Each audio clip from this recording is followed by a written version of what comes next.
So I've been doing plenty of poker analysis, hand analysis on my own, and I figured that this is something I could do publicly that might be interesting. And I also wanted to try out trying to use the OBS system and figure out this sort of thing. So this is kind of a test on both fronts. Today we are going to be analyzing. Oh, I already have the board put up. Okay, so today we are going to be analyzing a poker hand that's under the gun open versus a big blind call. Both the ranges are going to be tight. That way there's fewer combos. It's a little easier for me to do. And we are going to be having some assumptions. Our aim is to be game theory optimal, but for the sake of simplicity, we are not going to have mixed strategies. Often in poker, what you want is you want to have be sometimes raising, sometimes calling, and sometimes folding a lot of hands, in order to make it hard for you to be exploitable by just having completely missing stuff in your range. By not having stuff in your range, often you can have a really capped range on certain boards, which means you just never have the nuts, which makes it easy for your opponents to bet quite large against you, especially if they have blockers and these sorts of things. And so this is not something you would do if you're trying to be game theory optimal, but it is good for just trying to understand the hands, and you can play a little bit different. So let's take a look at the opening ranges first. Both of these are noticeably tight. Under the gun is opening 12% of hands, and this is 6 max under the gun. Aces through sixes, ace king through ace jack, a lot of suited aces, suited broadways, king queen off, and suited connectors down to 8-7. Okay. Obviously, you would be wanting to sometimes be playing, lower hands, suited gappers, like these types of things, and just sacrifice some of the lower, maybe sacrifice some of the king queen off or the king jack suited or the queen 10 suited in order to fit these hands in and still be playing 12%, just so you have better board coverage. Okay. Big blind call, we have queens through fours, ace queen off, and then for the most part some stronger suited broadways, and that's it. So this range is going to be it's going to hit really hard when the board is got maybe queen through 9 high. Is going to be kind of hit the big blind range. Ace and king high boards are not going to be so good for them because you can't have a lot of the top pair, top kicker type hands, and so you're going to be relying on sets in order to have strong hands, and it'll be hard to protect your range on these types of boards. Especially ace high boards are rough to play. Okay, so let's look into the board. As you can see in the other thing, I already have it put down, and the board comes 10 of diamonds, 7 of hearts, 8 of clubs. And so the first thing we want to ask ourselves is, whose range does this board favor? And since both players have all the sets, neither player have jack 9, just in terms of being capped or uncapped. Both the players are relatively uncapped because they have all the sets, but neither of them have jack 9, which is the nuts. This board tends to favor, in my opinion, the under the gun player, because they have aces and kings in their range, whereas the big blind will not have these hands in their range. And so a second question to ask is, do you want to lead into the pre-flop aggressor? And I think the answer here is no. You want to lead kind of for 2 reasons. You can want to lead. The first is if you have a range advantage, and I think this is the more important reason. And the second is leading for protection. This is a board where you would want to lead on protection because on a lot of turns and rivers, what hand is the best is going to change dramatically. But since you don't have a range advantage, it's going to be tough to lead and have a balanced leading range and a balanced checking range, and also check raising range. It's going to be very difficult to do, and so it's just easier to check to the pre-flop aggressor unless you want to lead with your entire range, in which case constructing the strategy is a bit easier. Okay, so we're going to first go through what the under the gun player is going to do and what hands they are going to bet, and what hands then we will switch to the big blind and go, what do they call? We'll still cover what they raise, but we won't go down those branches. And hopefully this will be fairly straightforward. So with the board comes, obviously, you lose all these pocket pairs and suited connectors, so now there are only 143 combos with which to sort.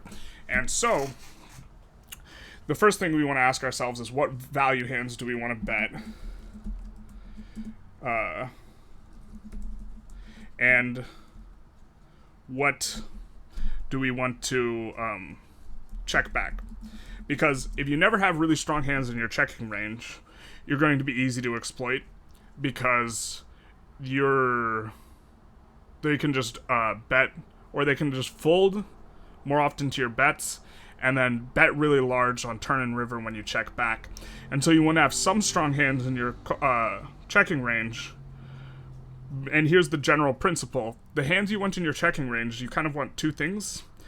You want hands in your checking range that aren't going to get worse on turns and rivers, that are not vulnerable to getting drawn out. So, for example, this is why a lot of people will just check back full houses, because you're not worried about the flush coming in when you have a full house.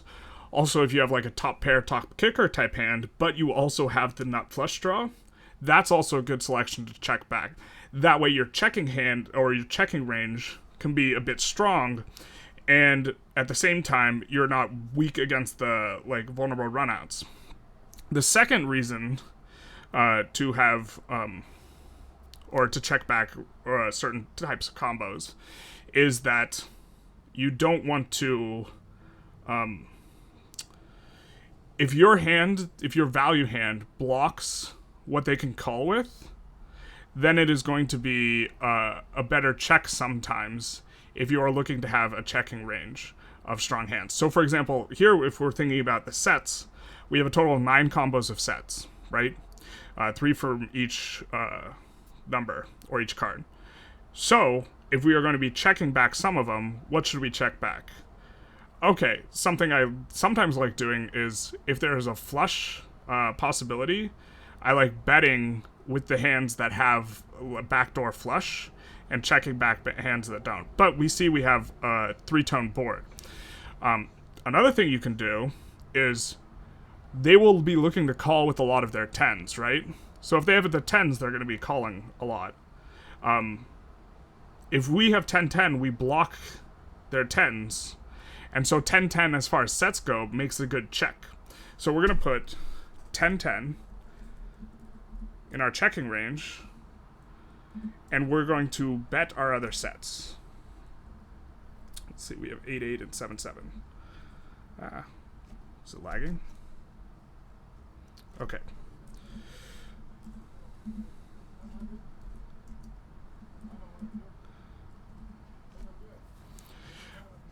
Another thing to consider when this flop comes is how often do we want to be betting and what size do we want to be betting. Didn't really talk about this earlier, probably should mention it. The more our hands are vulnerable to being drawn out, the more often we want to bet and the larger we want to bet. So on a flop like this, that's somewhat wet, we don't have a flush draw, but we have tons of straight draws, we want to be betting fairly big. We're just going to be betting 75% for all of our analysis, and assuming that they want to defend around 60% versus a 75% pot size bet, unless there are some range considerations that cause you to want to overfold or overcall.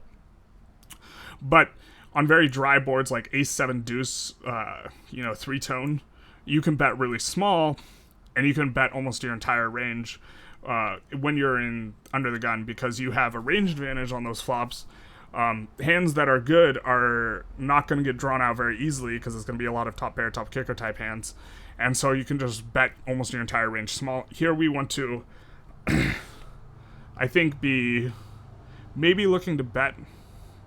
I don't want to assign a percentage. We don't want to be betting our entire range, and we want to bet fairly large, and we want to have, a solid checking back range. Okay, so what other value hands can we want to bet, or do we want to bet here? We will have ace-10 suited. We have 3 combos of that. We want to check back some of our 10s. And so one easy way to do it is we're just going to say we can bet all of our strongest 10s and check back all of our weakest 10s. Another thing we could do is we could bet the 10s that don't have backdoor flush possibilities. So if we have a suited club 10 or suited heart 10, we can just check those back and look to bet twice afterwards. Overall, I like betting probably most of our 10s, because we're vulnerable to being drawn out against their Broadway cards. It sucks because a lot of what they're going to have is overs. And so we're vulnerable to being drawn out. But if you bet with a 10 and they raise, it's also rough because you're going to have to fold a lot against raises, I think. Okay. So let's take a look.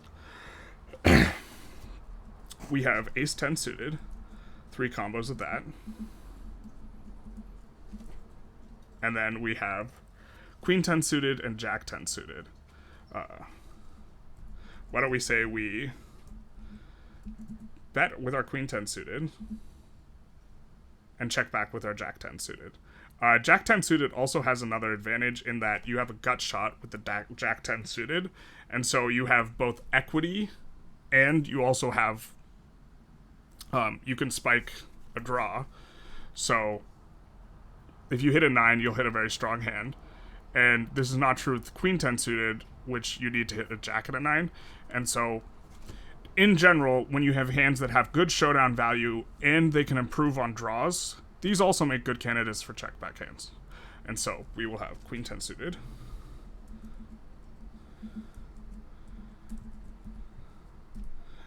And then we will have jack 10 suited in our checking range.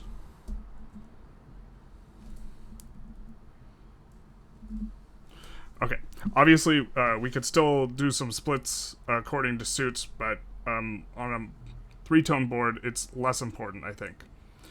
Okay. We have... Now let's think about what we want to do with our overpairs. In general, the overpairs that are more important to bet are the ones that are more vulnerable to getting drawn out on. You know, if you check back your jacks and then a queen comes, you're kind of sick. They benefit more from protection, whereas aces don't really benefit that much from protection, although on this board, it's a bit rough because a lot of cards can come in, and there's a lot of 2-pair combinations. We should also stick our 2-pair in there somewhere. I think we should just bet both of our 7/8s. Because, again, we want to be, for the most part, betting most of our value hands. We'll put them up here. 8-7 suited. In front of the other ones. Okay, so we want to be betting we want to be betting some of our overpairs. I like checking back the aces, and we will not split these, even though we could. And then I like betting kings through jacks. And that is 18 combos.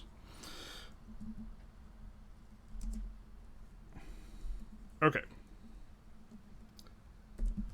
This will be our value range that we have here. And so when we have... Let's see, do we have any other hands we want to bet for value?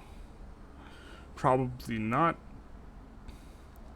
So, once we have our total number of combos of value hands, which we have 21, 24, 26, 32. We want to be bluffing in a ratio that is proportionate to our value range. On the flop, we want to be betting, roughly speaking, twice as many bluffs as we have value bets. On the turn, we want to be even Stevens, and on the river, we want to have mostly value around 2-1 again. Okay, so we need to find 64 bluffs that we want to make on this flop. Good candidates are going to be hands that have straight draws and hands that have flush draw or backdoor flush draws. These are going to make the best hands, and we want to be checking back hands that have more equity, even if they have these draw type things. So the first hand that stands out is going to be, or the first 2 hands are going to be 10-9 and 8-9. So we can check back all of these hands. Even though they have decent showdown value. Oh yeah. We didn't put 10-9 here. But even though they have decent showdown value already,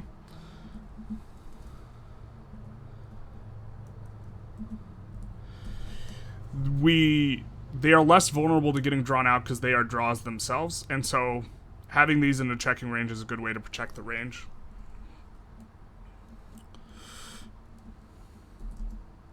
So 9-8 suited.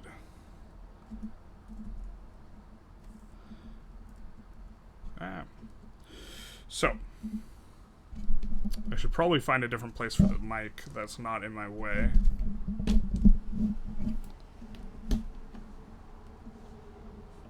Okay.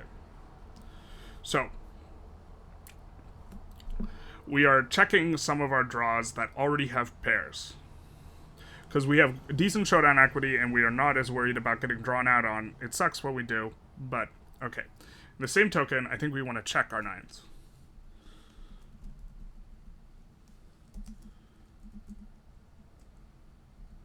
These can also become really good bluffs on later streets when we block a huge amount of the flush. So some of these would actually make good bluffs. I would prefer to bluff if they're. I would prefer these as bluffs if we had a two-tone board where we can bet when we have backdoor flushes or backdoor flush blockers.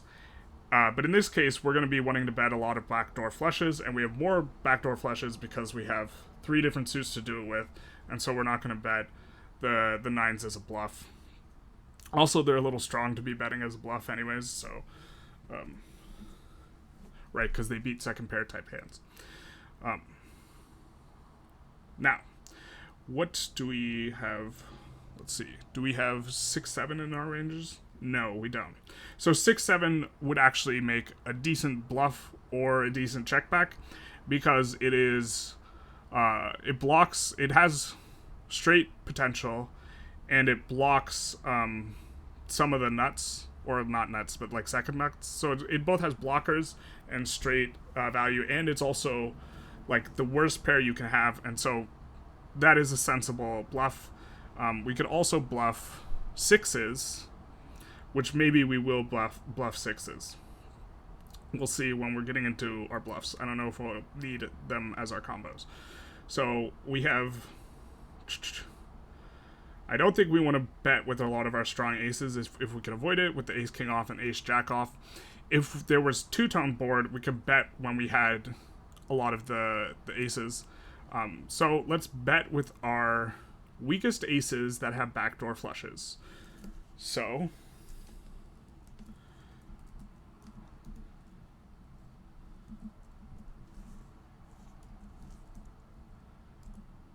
and then, what do we have? We have clubs, hearts, diamonds.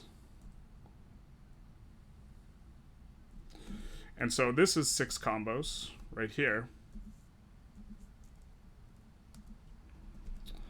And what I like to do is I like to check back my strongest suited aces that have flush draws, and I like to bet. What you should be doing is a mixed strategy, but since... one of our assumptions is we're not going to do a mixed strategy. We're not going to do that. And so these ace-5, especially the 5 and 4, make good draws because we might be able to fold out ace-high that beat us. And when we improve to a full flush draw, we get to continue betting. Okay. Let's see. And then we could also, I guess, do... ace-10 of clubs, hearts, diamonds. Again, the principle is the same, and we need a lot of bluff hands. Because we need 64 bluff hands, and we have 9. Okay. Now, we're going to want to bet with a lot of our stuff that has... doesn't have a lot of showdown value. So, we will get a lot of checkbacks. And with our ace-king and ace-queen, we can beat ace-jack and ace-queen respectively. And so we're not looking to get a bunch of money in with those types of hands. We're going to also check back our ace-jacks probably. And this leaves king-queen off. Is maybe going to be a hand we have to bluff with. But let's first do our kings, our suited kings that have backdoor flush draws. Because in general, you want your bluffs to have more equity if possible.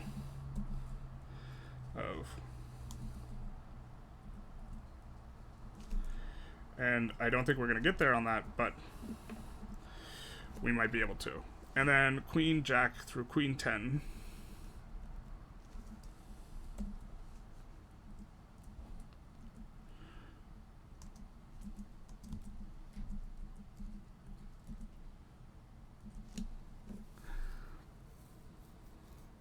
then...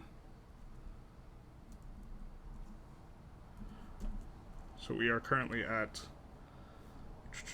21 bluffs, and so we need a lot more. How is this 158 combos? But bam. I guess maybe we're going to be bluffing with sixes. Oh, it's actually just Queen Jack suited. Because Queen 10 is eliminated.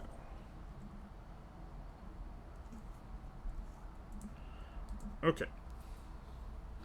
And then we have Jack 10 suited, which is a check back. And we're checking back a lot of our pairs. 8-7 suited. Okay, so now we're going to have to pick some of our aces to bet. Or let's bet all of our Queen Jack suited.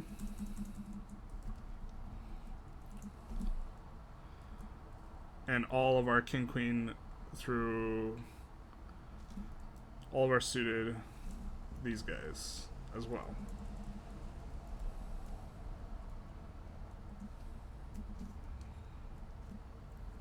And I guess maybe all of our... Okay, so we have 12, 15, 21 combos.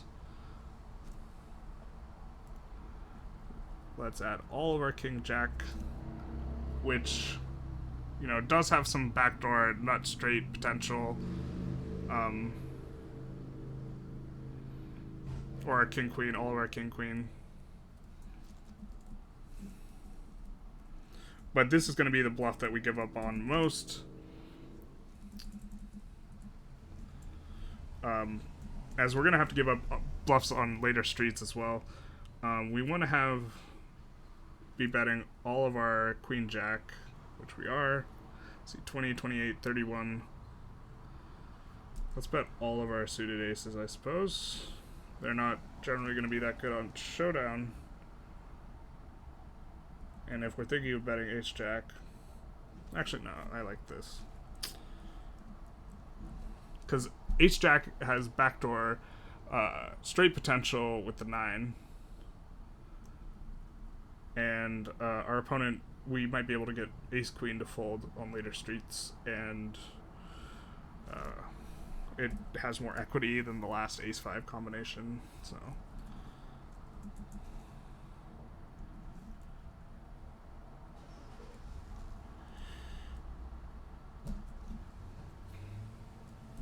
Okay. So we are at 32, 12, 32 plus 36, 44, 47, 53. Is that right?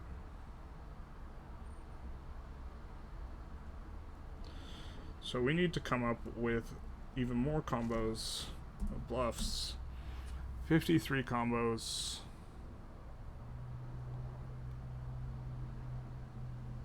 This is a little bit tougher because when you can bet a lot of your offsuit aces when you have only 2 suits that are going to have backdoor flush potential, but now you just have backdoor flush blockers, which you can start betting your ace queen that have backdoor flush blockers. But let's do our sixes, which we have 6 combos. And then so we're at 59, and so we want to bet 5 more hands.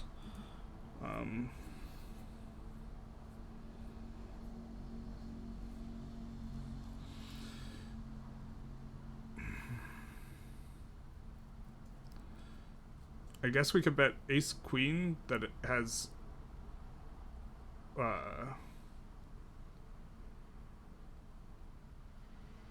either one of the suit or any one of the 3 suits.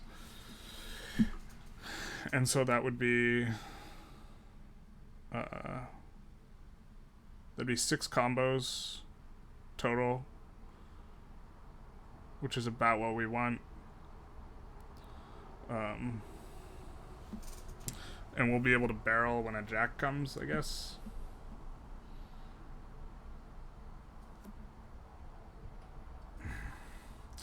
Okay.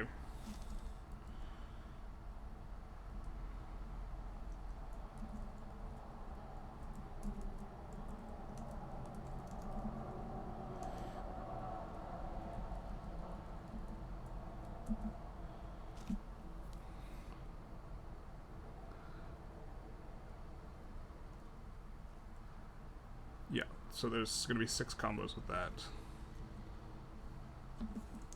So we have 12, or 32 plus 12 is 44, 48, 56, 59, 65. So we are betting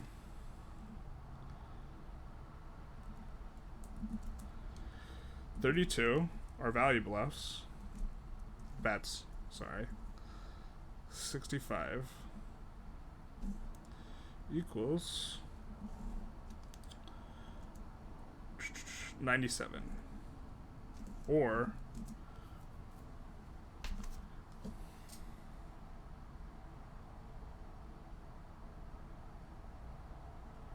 %61 of our range, which is, you know, kind of in line with what I thought. Okay. Let's highlight this. Okay. So let's quickly review.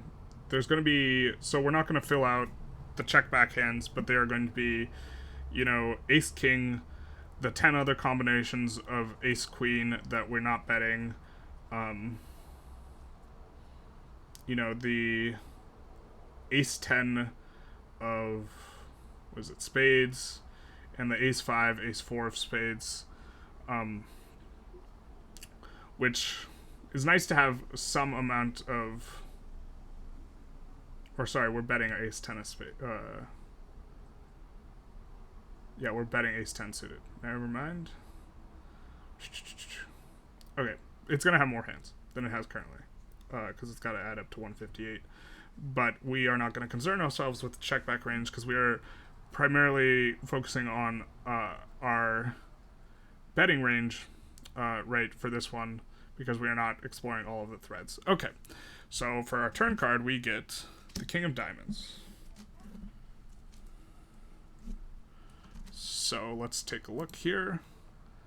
Add the King of Diamonds. So now, we hit top pair with a few hands, but not a lot of hands. We're gonna have some sets, and let's see, did any straights come in? No straights came in, but it's going to be easier to construct a lot of our bluffing hands because we are going to continue with all of our backdoor flushes, and we are going to continue with a lot of queens and jacks because we have straight draws. And so these are going to be the types of hands we continue with, and then we're going to check back other hands. I think overall we are probably going to be betting less percentage on this street, just because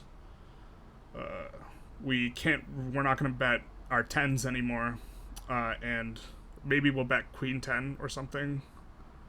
No, we're probably not going to be betting our 10s anymore, because if we look at the big blind calling range, it's got a lot of kings in it, and so when he's defending, he's going to be defending with a lot of kings. He might even lead into us, and so I think we don't want to bet a ton on this street, and so let's take a look. So turn is King of Diamonds. Okay, so bet, bluff, check. Okay, so first let's construct our value betting range. And the cards, what we're going to look to is, we're going to look at what we were betting on the previous street, and we're going to continue betting it for the most part. We will, again, people could have jack 9. This isn't in our range. It ought to be in our range at least some percentage of the time, but especially because it's it's a reasonable hand to defend from the big blind. But you expect to see them raise fairly often on the turn here, if that's the case. Okay, so bet with our 3 combinations of 8-8. We could split them now. What we could do is, if we wanted to be checking some of our combos, we could look and check with ones that have a diamond or don't have a diamond or something like this, and that would be the way that we divide our ranges. I prefer, because they can call with the diamonds, the one with the diamond with the pair plus flush draw, is probably better to bet with the ones without it, because you can't hit a flush yourself. Whereas checking back when you can eventually hit a backdoor flush is nice. But you can't hit that here. Okay, but I think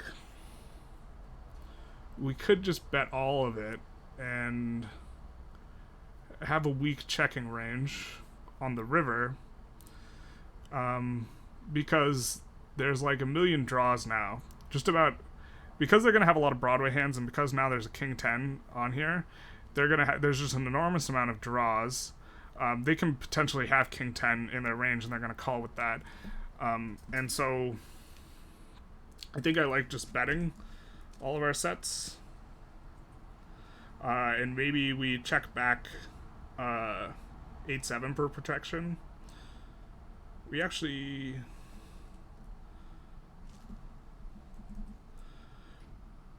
But we are for sure checking back the Ace-10.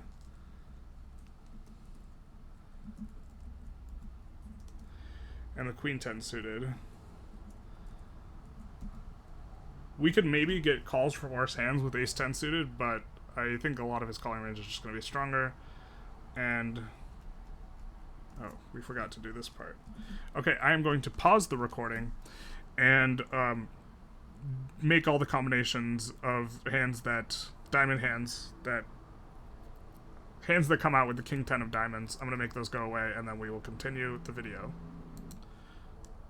Okay, I think I got all of the hands out, and we also noticed that I was double counting King Queen and King Queen suited, and so I fixed that as well. So we only have 93 hands that we're betting, which is less than 61%. Sorry, 93 over 158. 59%. And we lost 8 combos, so we have 85 total combos, and we are probably going to be betting a much smaller percentage now. We will be betting some top pair hands. We're going to be checking back our second pair of hands, and I don't know, I think we should just be betting our sets because they're going to have a lot of draws with a lot of equity, and we should look to play our hands kind of fast, and then just kind of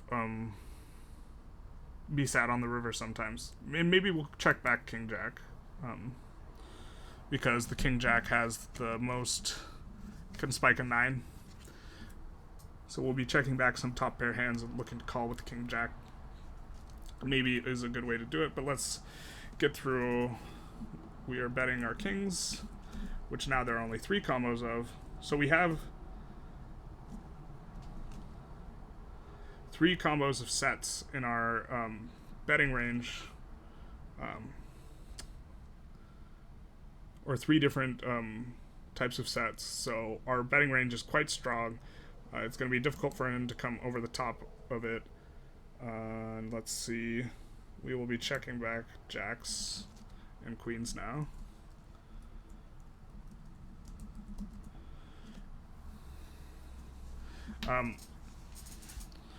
Because even though the jacks and queens have some straight draw potential, but they're a little strong to be betting as a bluff. It would be like a kind of merge bet where it's like you're trying to get value from the hands that are better, that like have some backdoor draws, but I think I prefer them just as checks. And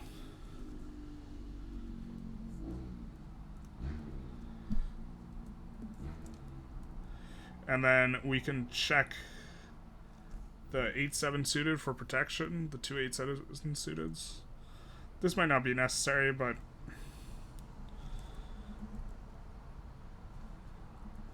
want to have some strong hands in here. And then let's take a look at...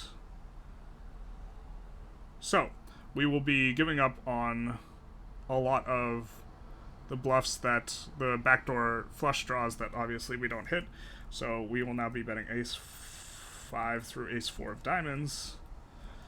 And when you bet your backdoor flushes, something that's nice is when the cards develop, unless you hit the 4 suits, the ranges kind of construct themselves quite a bit, where you're getting like nice numbers, and we'll maybe try and bet all of our diamond draws, although we should check some back, so maybe we should check back some of the ace high diamond draws. Do we have a lot of diamond draws that just have equity? No, because the king that came was the king of diamonds. So we aren't going to have too many diamond draws that have equity.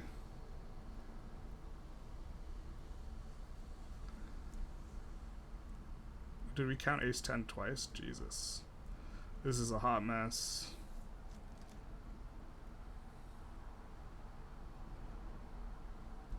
We did count ace 10 twice. Let me fix this.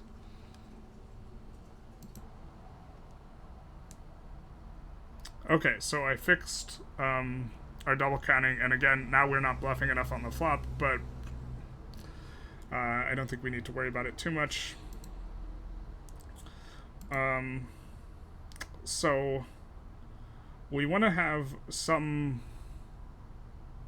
Do we want to be checking back any flush draws?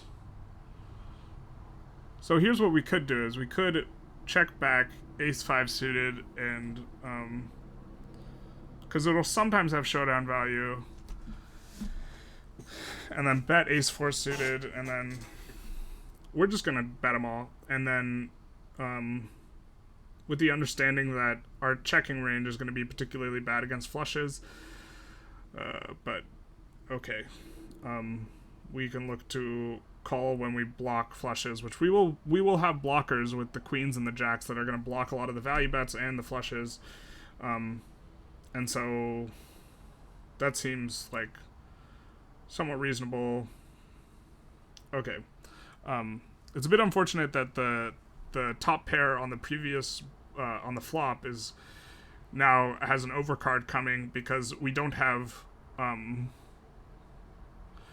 if a king of clubs came, for example, now we would have more top pair hands that we bet on the flop that we can have a flush draw as well to check back on the turn, but we don't have that. Okay. Let's see. We bet all of our king jack suited, and now some of these have made top pair. Obviously, we only have 3 left. We can check 3 of them for defense, because they are less vulnerable to getting drawn out on the straights than the queen, slightly, because 9, or actually 9 versus jack. I guess it's kind of the same. And so we want to check some of them back, because we have all the king-queen combos. So why don't we check back the king-jack? Or we could check back when we have the king of diamonds, or the queen, or sorry, no, when we have the queen of diamonds as well.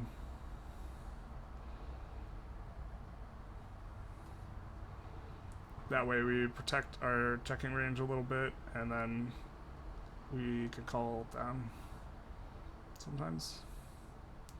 No, I think we're fine with the queens and the jacks. Okay, so we'll have king jack suited. We'll check back. And for value, we will bet also king queen suited, which there is now 12 combinations.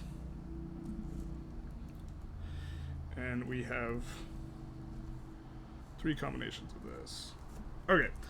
Moving forward, queen jack suited. What do we want to do with that? Well, now we're open-ended with queen jack suited. So I like it as continuing as a bluff. It also has no equity. And it is nice to have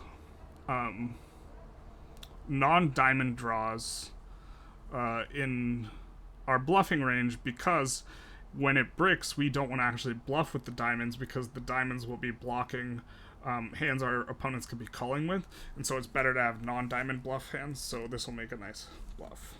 So and now we have ace jack off. What should we be doing if we can't find more bluffs, which I think we'll be able to? What we could do is we could bluff some of these hands where we have the ace of diamonds. Ace jack off did pick up, it's now gutted, or you have a gutter ball to a straight, and so it might make a good bluff, and we might just be bluffing some combinations of it.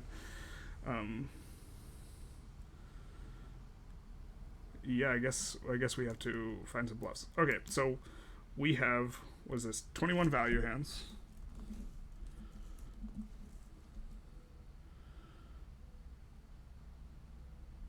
And so we want to find 21 bluffs. And here we already have 6. So we want 15 more bluffs. And so,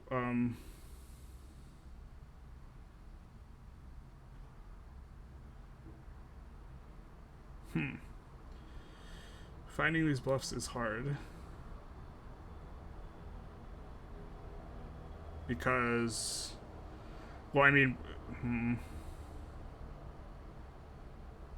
we want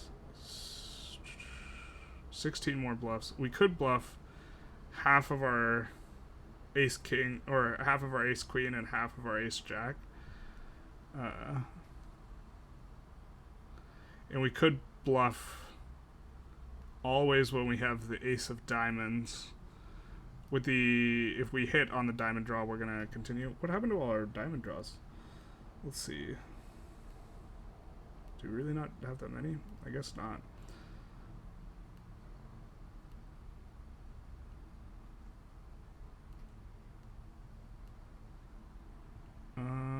So, or we could check back and then look to raise those on the river if the flush comes. Those will make good raising hands. Well, let's start off with the ace jack, with the ace of diamonds.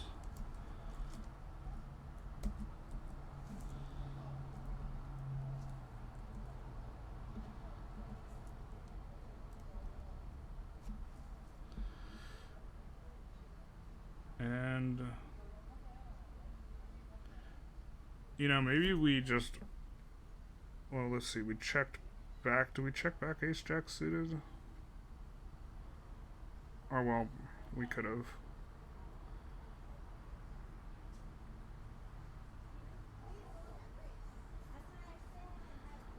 We bet all of our ace jack. So, we do have ace jack of diamonds here. And then,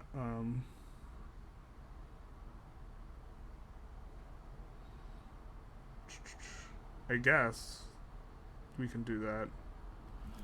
So, ace of diamonds.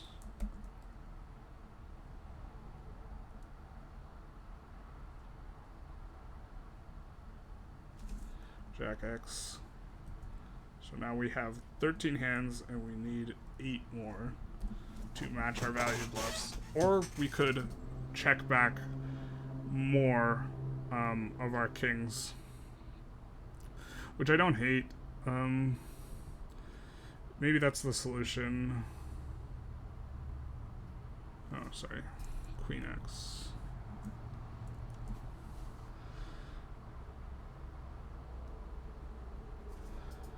Why don't we make this 3 and separate out the ace jack of diamonds?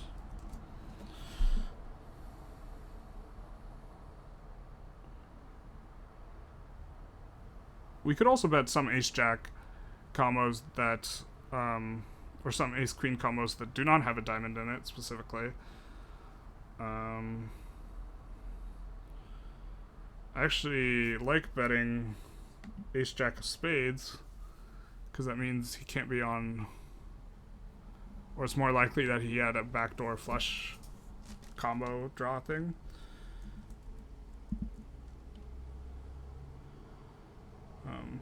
Or it's a good. It makes a good bluff on the river if the diamonds miss. Jack also blocks the nuts. And so it'll also make the current nuts. Let's see. So this is 8, 12, 13, 14 combos.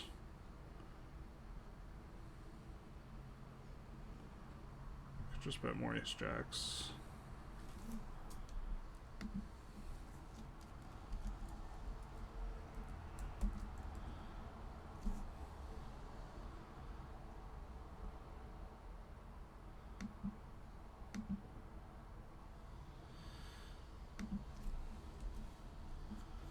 So 16 combos, and then we will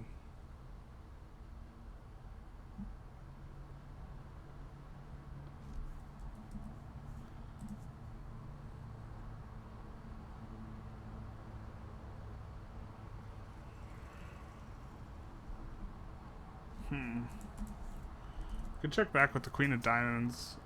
I think we should just be betting more ace. Well, I think this is actually just a flop we want to generally, or a turn we should generally want to bet less on. Because I think it smacks his, like, I think it's good for his calling range, and we don't have any ace king in here anymore. Because we didn't bet any ace king on the flop. And so, yeah, sure, this is fine, I guess.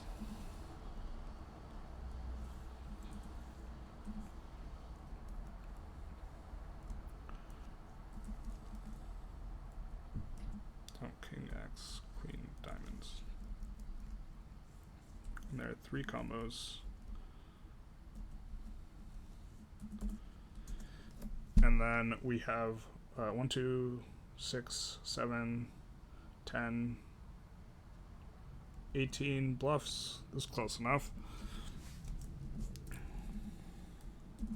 And so we are betting 38 hands out of 84. Yeah, I like taking out some of the kings. I guess it's just like probably not strong enough. And so we're betting 46% of the time.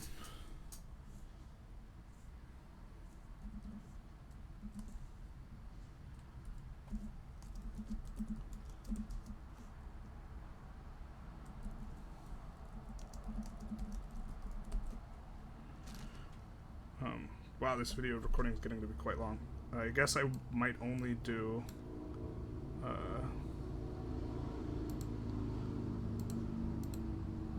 I guess I will do this probably for one video, and then I might look to make another video for the buttons range, although the buttons range is going to be more straightforward. Okay, so it's time for a river. Our range looks pretty nice and polarized, and it's got you know, like all good coverage on both the straight draws and the flush draws, and has a lot of jacks in the bluffing range, which is nice because that blocks the nuts, which we can't have because our pre-flop range is not a mixed strategy. Okay, so the river comes a 3 of spades. So the river's a brick. And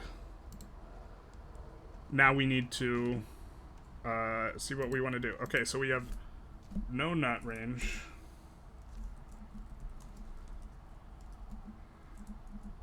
Always love when it's -0 combos, so I don't need to pause the video, I guess. So we have 38 combos. And what are we betting? What are we bluffing? And what are we checking? Okay, so in general, we want our bluffs to not have diamonds in them, and we want our bluffs to block the nuts, which is Jack 9. That might not always be possible, but that's generally what we want. For our value bets, we can just bet our very strongest hands. I don't know if King Queen is strong enough, but let's say we go for value with all of our sets. So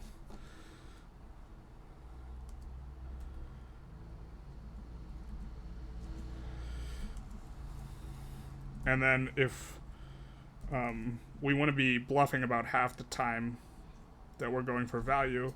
And so I think we want to think about, can we go for value for 3 streets? Well, will they be calling down with a king? I think they'll have a lot of kings. I think that they won't have ace king like ever because they 3-bet that pre. And so, or they should, or they usually will, so you can discount it. And so I think it's fine to go for the king queen, but just you're going to have to fold it to raises pretty aggressively. And then, yeah, it's rough if you get raised with our value betting range because it is capped, because there's no nutted hands in it. But I think there's also a ton of missed draws. And so we want to bet quite a bit in order to... Every time you bet, you win the pot. And so the more times we can bet, the better.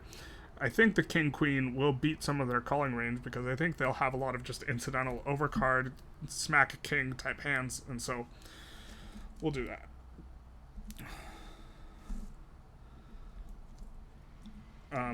And just with the knowledge that we are going to be pretty vulnerable to check raises on the river, it feels like, but what can you do?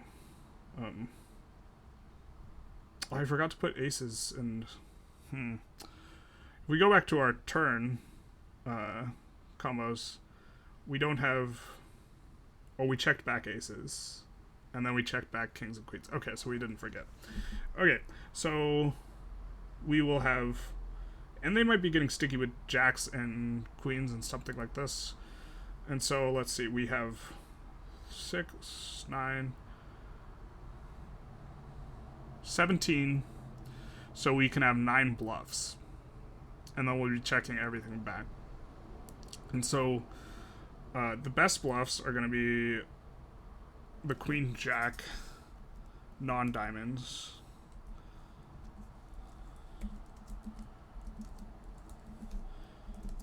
and then we need to find 6 more bluffs. Again, it is preferable to have jacks because they block, and to not have diamonds, so ace jack of spades. And now we need 5 more bluffs in here.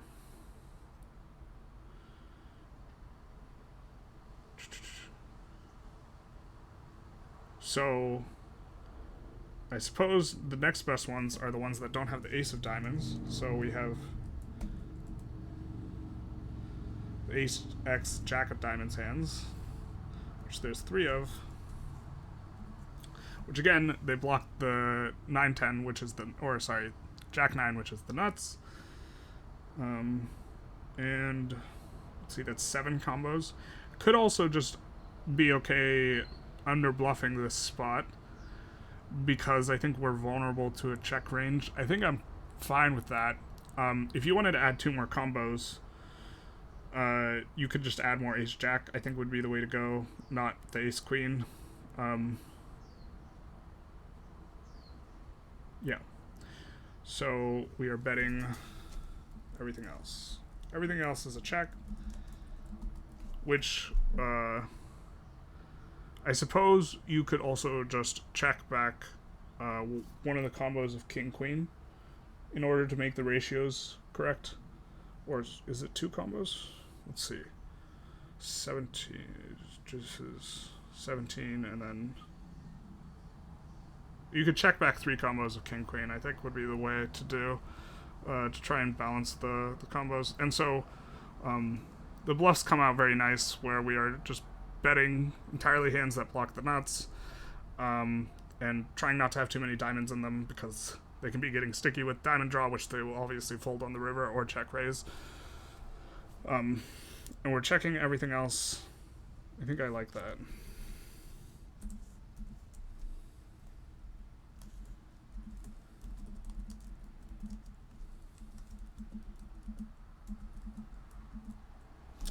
And so something like this, where we come to the river, our range is consisting mostly of sets, and then busted draws that like block the nuts and don't block the flush draw that missed. And so, okay, I guess let's take a look at the big blind calling range though.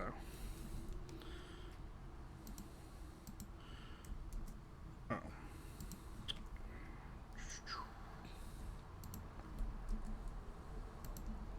Here, let's get the percentages.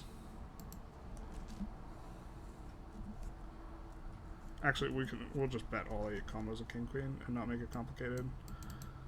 Just with the understanding that the ratios are off a little. You need to bluff a couple more hands. And so we have 17 plus 7 divided by 38. So betting 63%.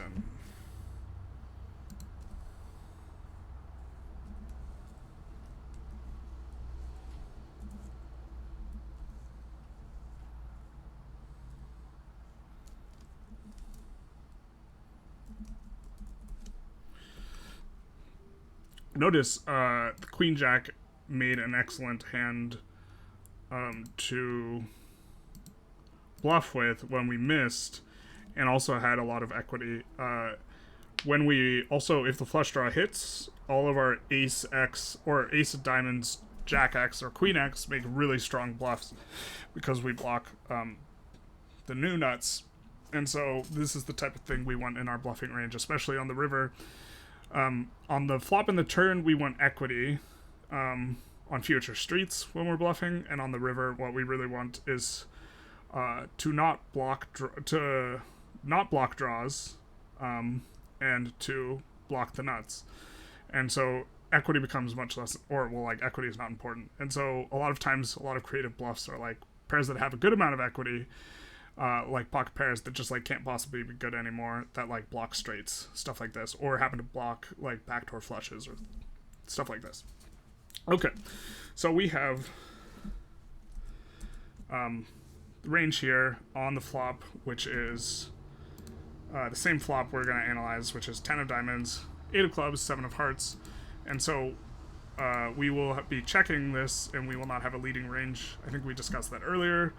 I don't think it makes sense to have a leading range here, but because I think if you have a leading range, you need to have a leading range and a checking range. Constructing both these ranges is quite difficult simultaneously, especially with such a limited amount of hands. I think it just should not be played like that. And so, okay. So we have raise, bluff, and check. And the first thing we should be thinking is, should we be raising a lot, or should we be check calling a lot? And I think we should be raising quite a bit, because the hands that are strong can change texture quite quickly. Well, actually, maybe we shouldn't be raising too much.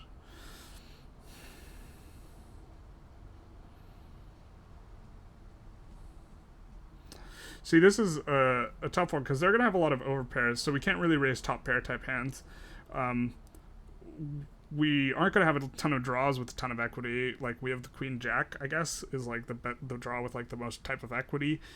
And so we would just be raising sets only. And we also wouldn't have the nuts when we raise. So maybe we should defend our entire range by check calling. Because, well, we can still protect against all these straight draws with our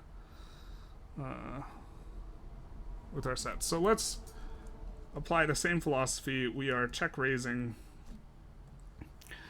Let's see. We are check raising sets. First we got to do. I will pause and do minus all of our combos. Okay, so I'm back, and we have added that we've lost 10 combos. We didn't lose as many combos as we did in the other hand, because we're not using as many lower suited cards. Again, a mixed strategy should probably have us calling some more suited connectors and suited gappers in the lower ranges, and folding some more, I don't know what, ace jack maybe? Or not even calling ace jack. Yeah, this range is tight. Okay. But let's take a look at it. We can be, and again, especially when you know your range is tight, you can do the GTO analysis and then deviate from it in an exploitative way. Like obviously for the under the gun, we showed up with like a really strong value range if people are like just getting sticky with jacks or something, right? And so yeah, if people are like loose passive, obviously you can make adjustments, but we're not talking about, our assumption is we're going to try and GTO aim, not exploitative aim, which we can do analysis for, but okay. Okay, so let's check raise our 8s and our 7s and start from there.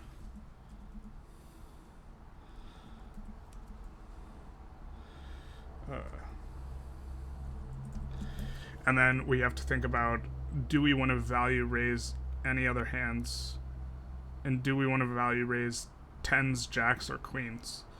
Because we don't have any 8-7. And so this is tough because we want our check calling range to be somewhat protected. I think jacks is not vulnerable, or jacks, you have the nice that you have it's nice that you have the gutter ball with the 9, right? And queens are not as vulnerable to getting drawn out on. And so I think I would rather just check call with the jacks and the queens, which hurts because we know a king is coming, because like then we have like our checking range is actually terrible when a king or an ace comes if we play it like that. So I think we have to check back the 10s,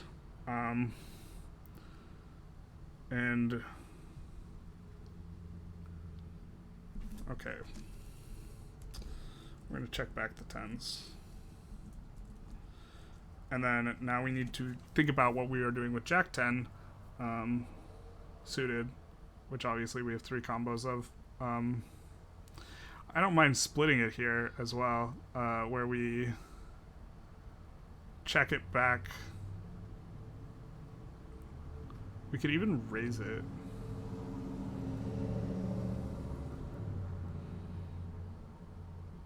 No, I think I like just checking it back. Again, it can be quite difficult to construct these ranges when you have so few cards, because if you look here, we are talking about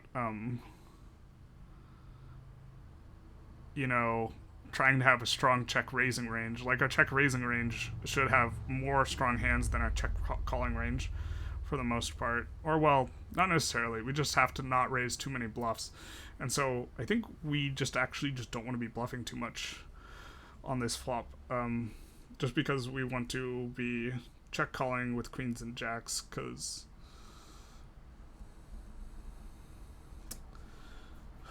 can we check raise queens?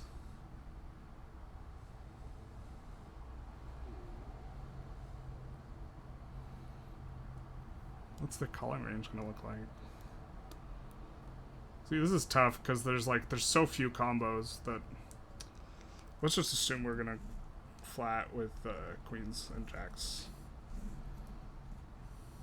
and flat with a majority of our range.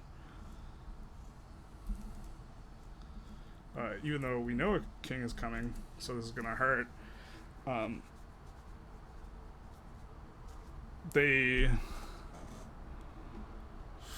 Like, the jack has the gutter ball. Maybe we should be raising the queens. Because the queens are vulnerable to an ace or a king coming, and then that gives us more opportunities to bluff. Like, what type of hands do we want to be bluffing here? You know, queen jack suited is probably our best bet, or one of our better bluffs. It's going to be all backdoor flush draws. Oh, we have to call. And then we want to defend 60% of our range against 75% pot size bet to avoid at least 60% of our range. So we have to defend 50 or more combos. And so our goal is to get either 250 or just slightly over 50. Forgot to say that. And so here we have 12, 18, 21, 24. So we're halfway there. And we need to have another 12 bluffs. And so we're going to have like another 12-ish calls. And what hands make the best bluffs? So it's going to be... again, I like doing our weakest ace that is suited, which in this case isn't too much.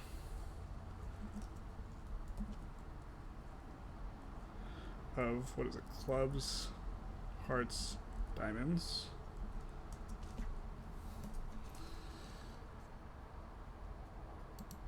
And that's 3 combinations.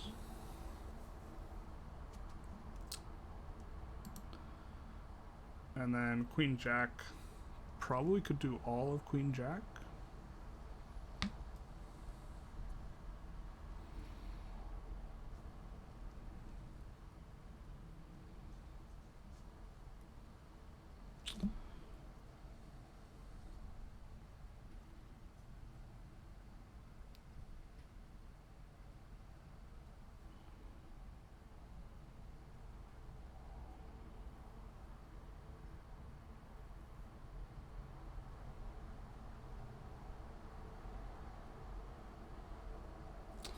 So I'm thinking right now about what pocket pairs we should be raising, and also I think we're just raising all Queen Jacks. And then we can check raise some pocket pairs, and I'm thinking whether we want to do 9s or 6s.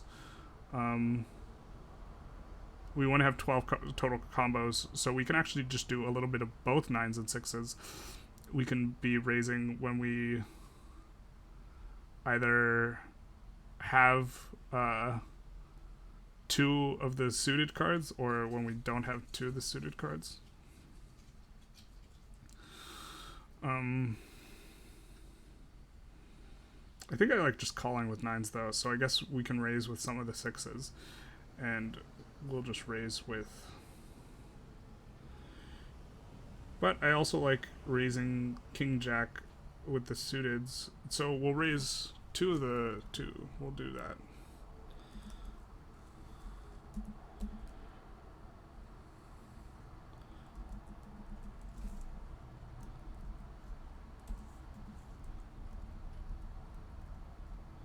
And then we might need to come back to this and amend it, because maybe we just want to be playing more ace, king, ace, queen type hands. And then 2 combos of the 6s. So let's think. We're going to be particularly strong on... we're going to have a lot of good coverage for when flush draws come. So why don't we have raise the 6s that are good when flush draws miss? So that's going to be the 6 of spades and 6x. And there's 3 combos of that. And okay, so we are check raising, and those will be the only 6s we play. We'll just fold the other 6s.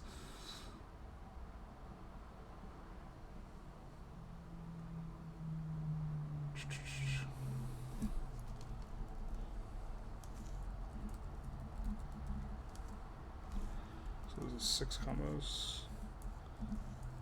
And this is 10, 13 combos. Oop, that's 14. So we're raising 19 combos. So that means we need to call 31 combos. Okay.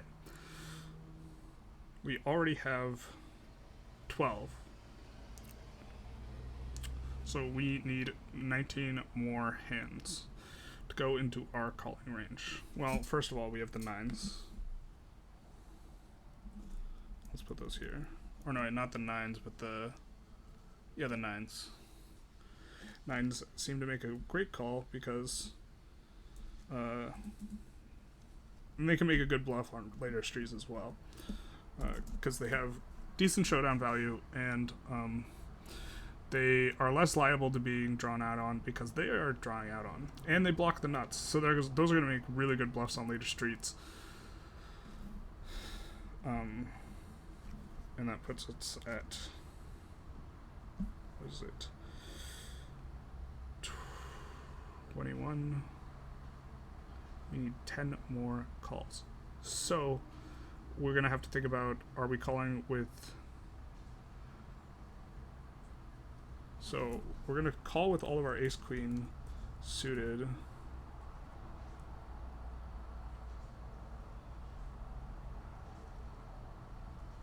That's got...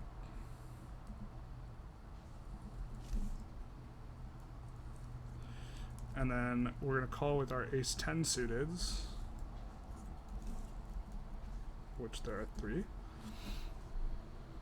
And now we need 4 more calls.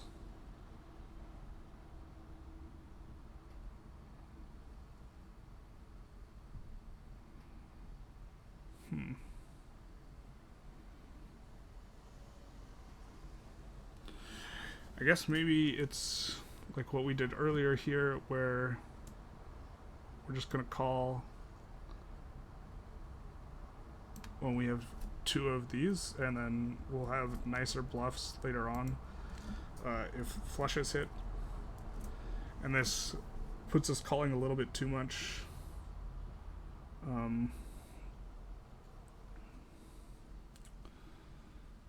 Right. We're calling too many combos, which is fine because we want to defend 50 or a little bit more. Yeah, because that puts us at 6, 12, 15, 18, 24, 30.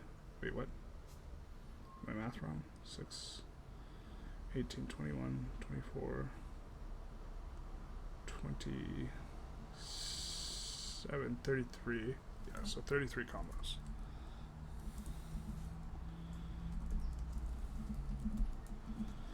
Okay. Unfortunately, there's no kings in this calling range, right?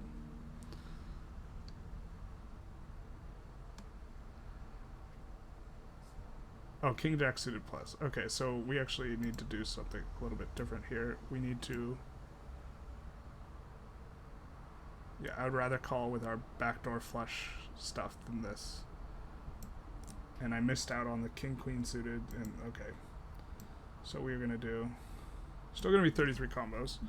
There's going to be 3 combos of king-queen, of... and king-jack. Of...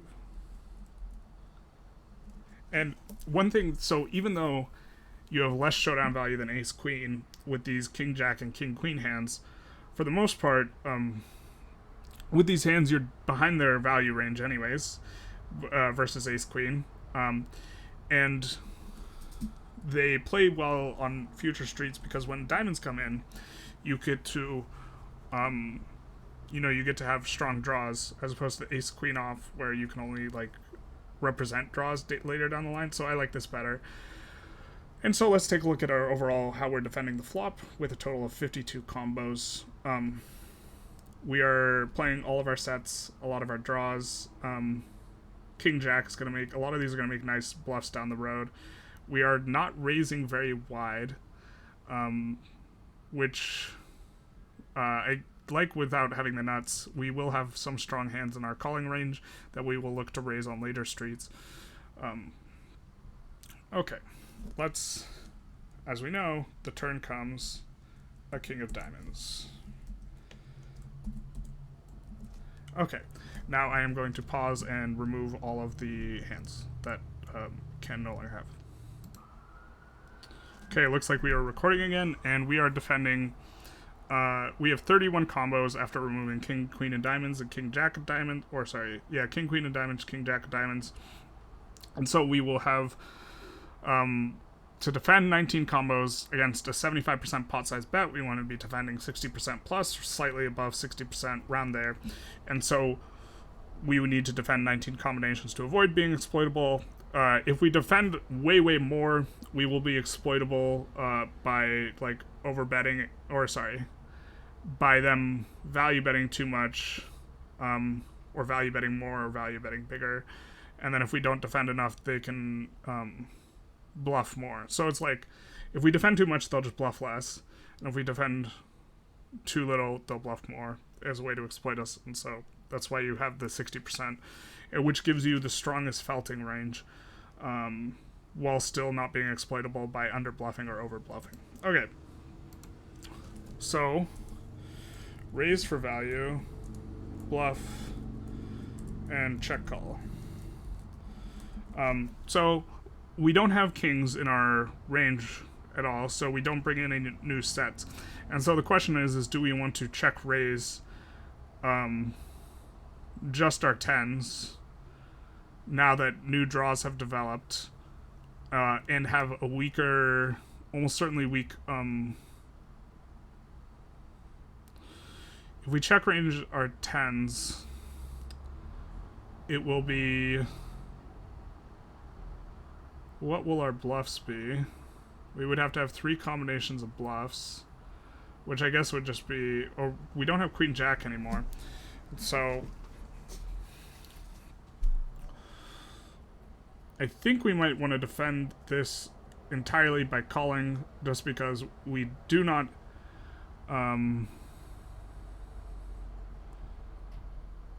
our range didn't get that much stronger. Which, when we were looking at the under the gun range, when the king came, like, one of our concerns was they're calling with like a lot of overcards, but like we didn't call with that many overcards. You know, we called for the most part with pocket pairs, top pair, overpair, and like backdoor flushes that have overcards, and so that's why we hit. But we really don't have that too much top pair type hands. If we wanted to raise, maybe we could raise with the king and 10s, and maybe that's, so if we had a raising range here, it would be 10s and then maybe our kings, and then our checking range is just abysmal. I think in order to defend our checking range properly and not have our checking range just be super capped, which would make us very vulnerable to like overbets on the river, I think we just want to defend entirely by calling. If we did want to defend by raising here, because our range is already somewhat capped, or depolarized isn't the word. Our range is condensed already because we are check calling. When you bet, your range is more polarized. You either have really nutted hands, value hands, or or your range is condensed. Our range is already fairly condensed. I think if it'll be too hard to protect our range against big bets on the river if we raise our 10s here. They will also not, they will have kings in their range, and we also don't have Jack 9 here, so we're not even hyper nutted anyways. And so when we do raise, like, we're raising top pair, or we're thinking of raising top pair here. So I think I like defending entirely by calling. It feels a little bad with the 10s. If you weren't worried about getting exploited, maybe it's okay to raise the 10s here, but we're just going to defend by calling, and so we're going to call with our very strongest hands, and some of our strongest draws. So let's get to it. Queens and jacks don't look as good anymore. We will be calling with our 10s.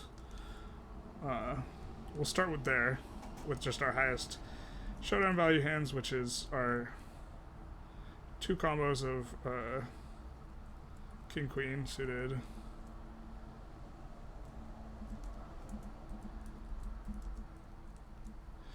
And then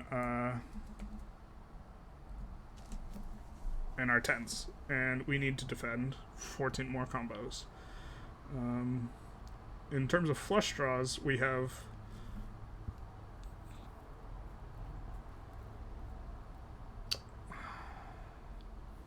Ace Queen of Diamonds.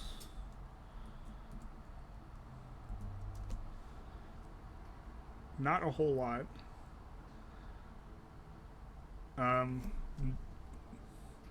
Nines do make a spectacular bluff on this board. And so maybe that's a reason for having a raising range. Like, just absolutely spectacular bluff. Because check calling nines aren't going to be good anymore against value hands. So maybe we just do need to check raise nines without a diamond and our 10s.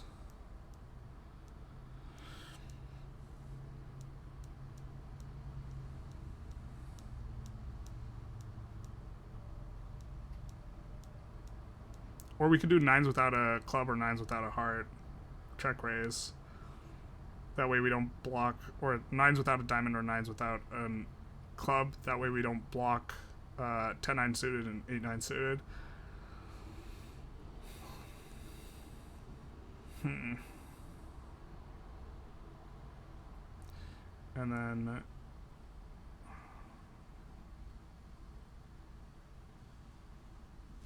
I'm going to split the ranges here.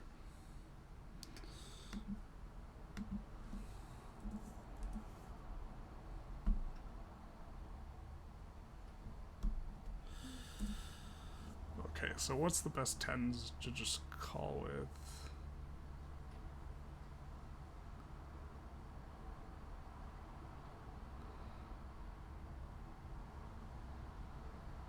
So the 10s with the spades will raise, I guess.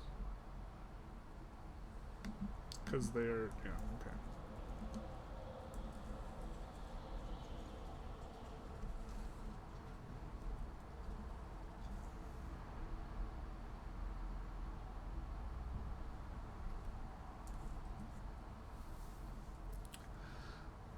And then we will bluff some nines. And we don't want to have a diamond because we want them to have the 9 of diamonds. So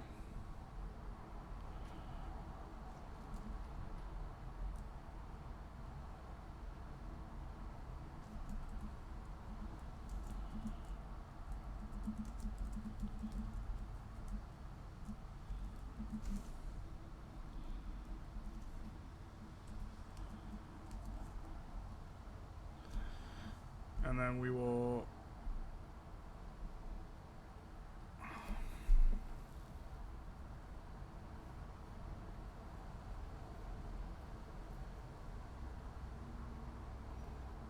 maybe call with the diamonds if we have to. But okay, we will call with the queens and the jacks.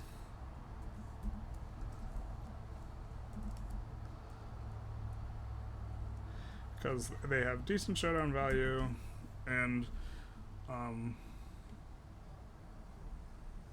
you know, when it goes bet, he might not have like ace king type hands. We certainly didn't when we were constructing the range. So how many total combos do we have here? We have 5, 8, 10, 11. So we're already defending too many. Okay.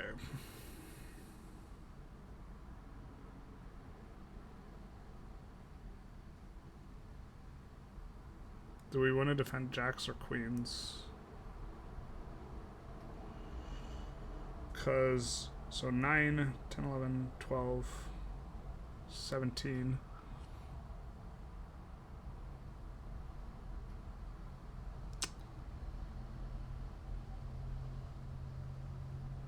I think I like defending the ones that have diamonds.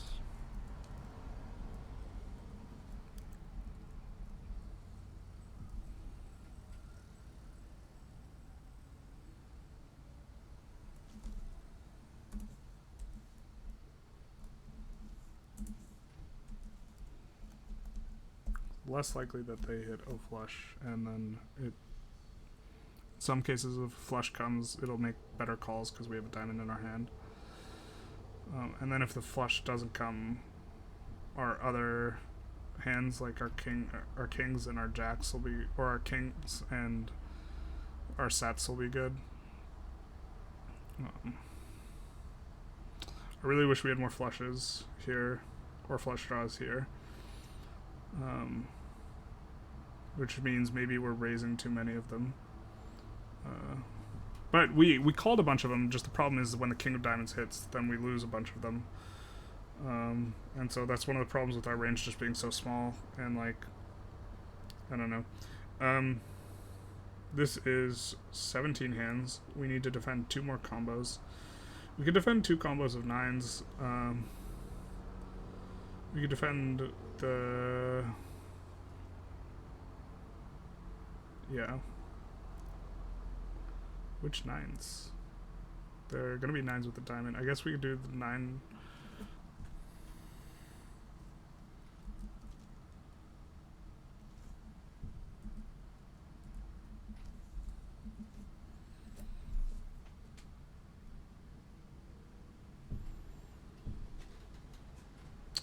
And the reason we want to defend this 9 of diamonds and the 9 of spades is that we are blocking the fewest hands that bet with backdoor flushes by doing this.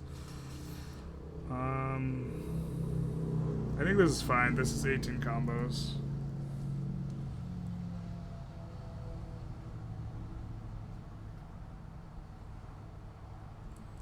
Okay, and then the river comes, and I think it was 3 of spades. It was just an absolute blank. Yeah, 3 of spades. Okay, and so -0 combos. So with 18 hands, we need to defend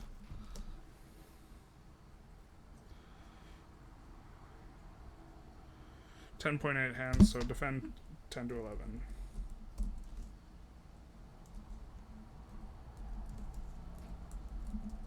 Versus, again, a 75% pot size bet. If they bet bigger, you defend less. If they bet smaller, you defend more. We do not want to have diamonds in our hands. I think we can defend entirely by calling.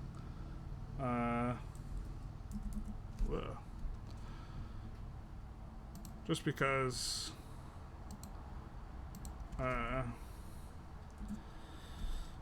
I mean, or we could raise the 1 combo of 10. That seems... I don't know.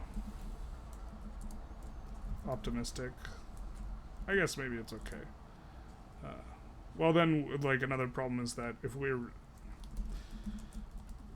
You just have to bluff a combo half the time or something. So... We're just going to defend entirely by calling. And we're just going to call with the strongest hands and or the hands that block the nuts. Actually, we're going to just raise with 1 combo. And we're going to raise with the 9 of diamonds, 9 of spades. Because it blocks the nuts. And the second nuts. And we are going to raise with our last set. Which means we have to call with 8 to 9 combos. We'll call with king queens.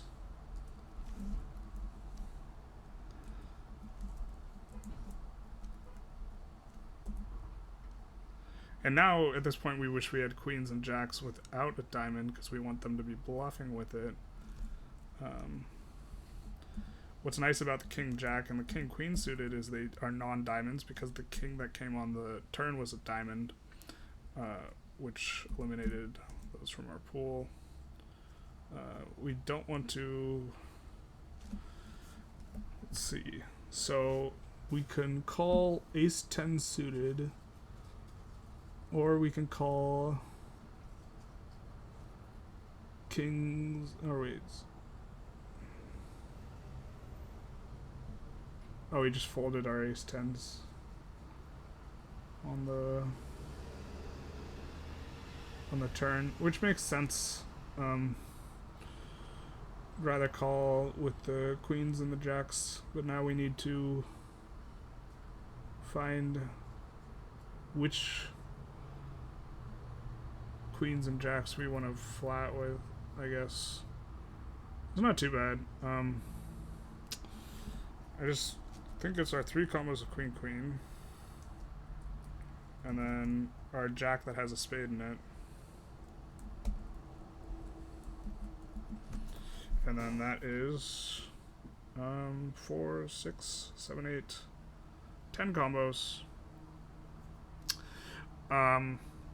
So this has been, we're just looking at this entire board texture. Obviously, the people are playing extremely tight ranges here, and there were no nutted hands. If we take a look at the,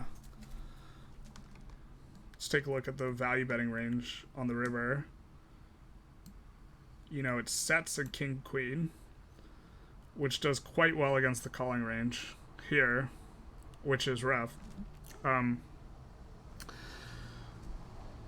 The raising range is 10s and 9-9, which, let's take a look at just the value betting range here, which is losing to kings, but is beating everything else. And so, you know, you can make an argument that this shouldn't be raised. I do like that the 9s block the nuts. Obviously not a consideration when this guy can't have the nuts, but like people can have the nuts. And so I like that. But the under the gun range is going to, you know, the bet range is going to tend to have better combos, and these are like bluff catchers. But if we take a look at all these, they do beat all the bluffs, which is kind of what we're going to have on the river when we have a condensed range, right? Because we check call, check call, check call. And this, our calling range does what we wanted to do, which is to make it so that our opponent is indifferent to bluffing and can't just bluff with any 2 cards. It feels bad that we're never, you know, like beating the range, but I do like this as a bluff instead of, like, so it might be, this is an example of, I think, what I talked about earlier, where pocket pairs will often make really good bluffs on later streets when you manage to get there, and or like when a draw manages to get there and the pocket pair draws the blocks the draw in particular. And so this is an example of a hand that makes a nice bluff, which is why I wanted to check call it on the turn, or like one of the reasons I wanted to have this split here, because if we think back a little bit, let's quickly just talk through you know, some of the raising range when like the next card comes. You know, so on the flop we had raising with sets, and then ace jack, queen jack, king jack with draws, and then 6s with draws. If you think about when the king comes, you can continue with now your top pair hands. These hands, like your sets, all your queen jack, your ace jack of diamonds, and your let's see, some of your 6s. I guess this is spades plus X, so you would not continue with the 6s. And it's pretty easy to construct the range because we are not raising, like we are raising hands that, like for the 6s, you are either going to, you know, you still have a gut shot. I guess you could just bet the 6s, but you also have decent showdown value, so just checking them seems fine. Ace jack, because you can't continue with all of it. Because when you hit the turn, you're going to be value betting, what is this, 9 combos? And so that means you can bluff 9 combos. Oh, actually, that works out pretty well. You could just bet your entire range on the turn, which is nice. And then the river comes a blank, and you drop your bluffs that, so you'll stop bluffing the or what is it here? So you'll bet 17 combos on the turn. We're talking about if you're playing the big blind and you raised the flop. You'll bet 17 of these combos because you'll drop 2 of the ace jack suited. And then when this river comes, when this river comes a blank, when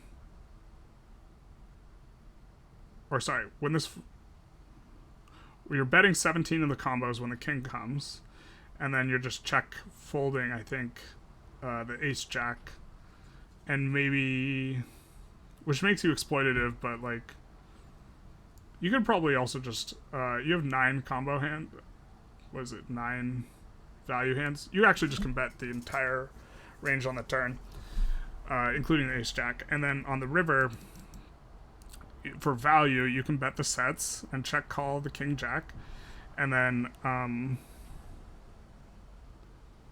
let's see, if you're betting the sets for value, and you're check calling the king jack, you need to defend, let's see, you have 19 combos remaining, so you need to defend, was it like roughly 10, 12, and you already have the sets and the kings, so that's super easy, and then you can, I guess you have no check raising range on this river, and then you just have betting and check calling range, and the best bluffs are going to be the queen jacks that don't have the diamond on the river. And so these ranges are constructed with like future streets in mind, and so it helps a lot to like think this through in like this type of format, because you know, you take a look, you see how sometimes on future streets, like, you just, like, get the major feels bad. Like, for example, there's not a huge number of kings that are really strong kings that are betting the flop. So when a king comes, like, this kind of feels bad as the under the gun player. But okay. I think that this has been a fairly productive session looking at this. Obviously this would have taken way longer. This takes way longer than like doing it by hand, because I'm doing it on the computer, but it would have taken way longer if we examined ranges that are quite a bit looser, but also we would have had like more texture and nuance to a lot of these things, because you're trying to split the combos without, you know, having a mixed strategy, because mixed strategies make everything way more complicated, because, and this is like also one of the problems, because like, I think like ace king type hands, you should just bet some of the time. It's just a small amount of the time, instead of just having them in your checking range on the flop. And so that way when like, you know, stuff comes king, you can continue with and still have top pair type, top kicker type hands. Also pre-flop, occasionally the big blind should maybe be calling with ace king versus under the gun, but not most of the time, and they should also be like, yeah, other stuff too. All right, I hope this has been productive. Hopefully this video goes through. I guess I should have not made an hour and 40-minute video for my first one to like make sure it works, but hopefully it does. And if you like this, feel free to like. I think I'm going to upload it to a new YouTube channel, so comment, subscribe, do all that stuff, and have a good one.